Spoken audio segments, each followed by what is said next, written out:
آپ جا کے کوشش کریں جب مسجد میں چلے جائیں کہ بھائی میں نماز فجر کے لیے مسجد نہیں آ سکتا ہوں، تو تم یار ایسا کرو، بجائے مسجد کے فجر کی نماز میرے گھر میرے ساتھ پڑھو۔ ہو سکتا ہے لوگ ماریں آپ کو ماریں گے نا، بولیں گے ایک تو خود نہیں آ رہے مسجد میں اور ہم کو بھی ہٹا رہے ہو یہاں سے، تو اس والی مسجد سے تو کوئی نہیں آئے گا۔ اب آپ کو ایسے نمازی اکٹھے کرنے ہوں گے جو ہر نماز میں آپ کے ساتھ ہوں۔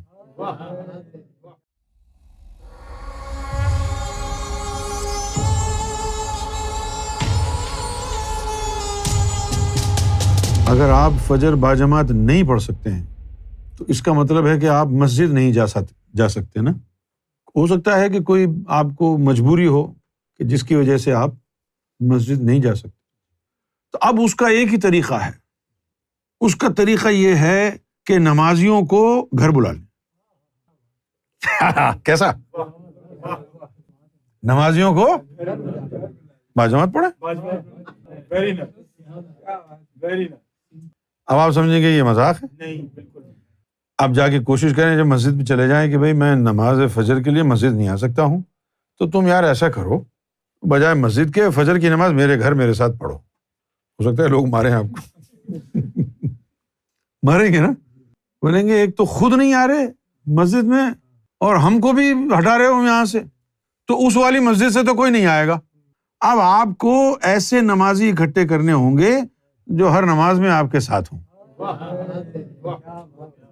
16 تو آپ کے اندر سوئے ہوئے ہیں، آپ ان تمام ارواح کو، جثوں کو بیدار کر لیں، گھر میں بیٹھ کے نماز پڑھیں، یا 16 باہر نکل کے پڑھیں گے، باجماعت ہو جائے گی نماز۔ یہ ہے طریقہ۔ کبھی فجر کی نماز، ہاں کبھی فجر کی نماز کیا، کوئی نماز آپ کی نہیں چھوٹے گی، ایسی قائم ہو جائے گی نماز کہ ایک بھی نہ پڑھو ساری پڑھو گے، ایک نہ پڑھو ساری پڑھو گے۔ جب نماز کا وقت ہوگا یہ نکل کر کے پڑھنا شروع کر دیں گے۔ مجھے ایک شخص کہنے لگا دبئی میں کہ بھائی میں نے آپ کو کبھی نماز پڑھتے نہیں دیکھا، تو میں فوراً کھڑا ہو گیا، دیکھ لو بھائی، تو ہنسنے لگا، کہنے لگا نہیں، میں نے کہا یار تو دبئی میں رہتا ہے، میں لندن میں رہتا ہوں، کیسے باتیں کرتے ہو تم یار، تم نے میرے پڑوسی کو دیکھا ہے نماز پڑھتے ہوئے؟ کہتا مجھے کیا پتا آپ کے پڑوس میں کون رہتا ہے، وہ تو لندن میں رہتے ہیں۔ میں بھی تو لندن میں رہتا ہوں، گن چکر، تو مجھے کیسے دیکھے گا؟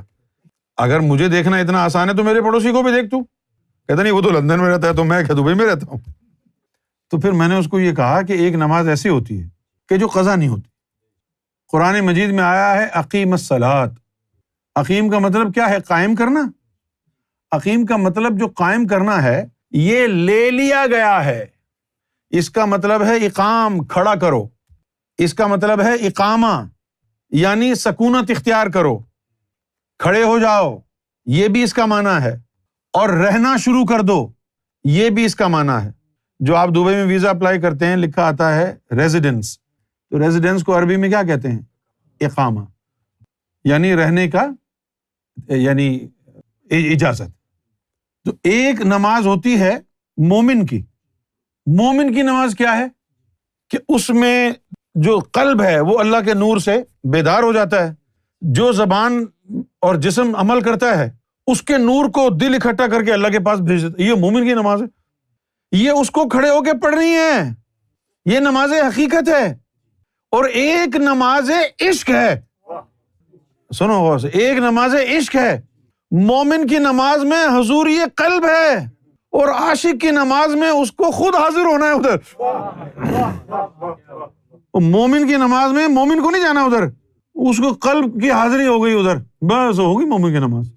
عاشق کی نماز وہ ہے کہ جس میں قلب سے نہیں کام چلتا، وہ عاشق کو خود ادھر حاضر ہونا ہے۔ اسی لیے بلے شاہ جب ادھر حاضر ہوئے تو انہوں نے کہا کہ اساں عشق نماز جدو نیتی ہے تدوں پل گئے مندر مسیتی ہے۔ وہ نماز مندر مسجد میں نہیں ہوتی، ادھر ہوتی ہے نا جا کے عرش الہی پر۔ جب نماز کا وقت آیا، آنکھیں بند کی، یہ چیزیں نکلی، ادھر پہنچ گئی۔ عاشق کی نماز میں وہ خود حاضر ہوتا ہے، مومن کی نماز میں اس کا دل حاضر ہوتا ہے۔ اور اگر تو سارے ادھر ہی بیٹھا ہو پھر حاضر ہونے کی کیا ضرورت ہے؟ اگر تو ادھر ہی بیٹھا ہوا ہے تو ادھر ہی بیٹھا ہوا ہے، پھر کہیں بھائی تم حاضر ہو، ابے میں بیٹھا تو ہوں، میں تو وہیں بیٹھا ہوں۔ مجد الف ثانی کے دور میں یہ مسجد جاتے تھے باقاعدگی سے، تو یہ ظہر کی نماز پڑھنے کے لیے مسجد گئے تو دیکھا ایک آدمی وہاں پر ظہر کے وقت سو رہا ہے. تو اب چونکہ ولی تھے، ولی ساری دنیا سے اچھا گمان رکھتے ہیں. اب جیسے کوئی کسی کے گھر کے باہر کھڑا ہو نا تو وہ فوراً پریشان ہو جاتا ہے، بندہ پتہ نہیں کیوں کھڑا ہے. یہ گھر میں اگر نوجوان عورتیں لڑکیاں ہیں تو سوچے گا شاید چھیڑنے آیا ہے، یا اگر امیر آدمی ہے تو سوچے گا چوری کرنے آیا ہے. یہ انسان کی فطرت میں ہے، ناپاک ہے نا انسان. تو کوئی بندہ کھڑا ہوگا تو وہ اچھا گمان نہیں رکھے گا. لیکن جو ولی ہوتے ہیں ان کا گمان صحیح ہو جاتا ہے. تو اگر کوئی کھڑا بھی ہے تو وہ گزرے جاتے ہیں، بولے یار کھڑا ہوگا کسی کام سے، مجھے کیا لینا.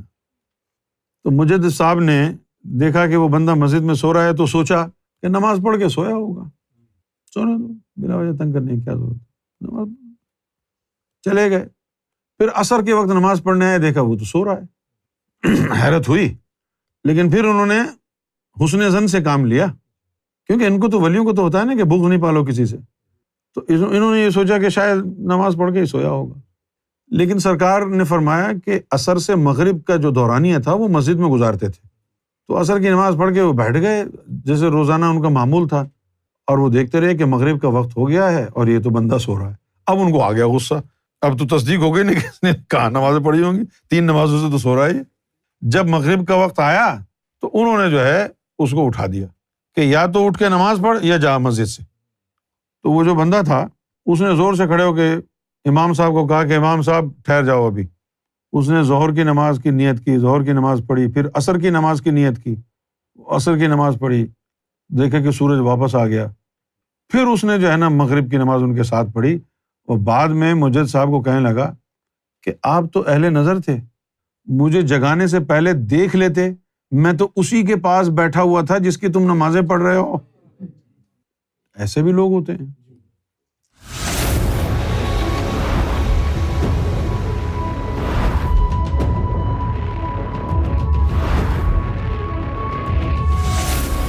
Amra TV, the place to connect with God.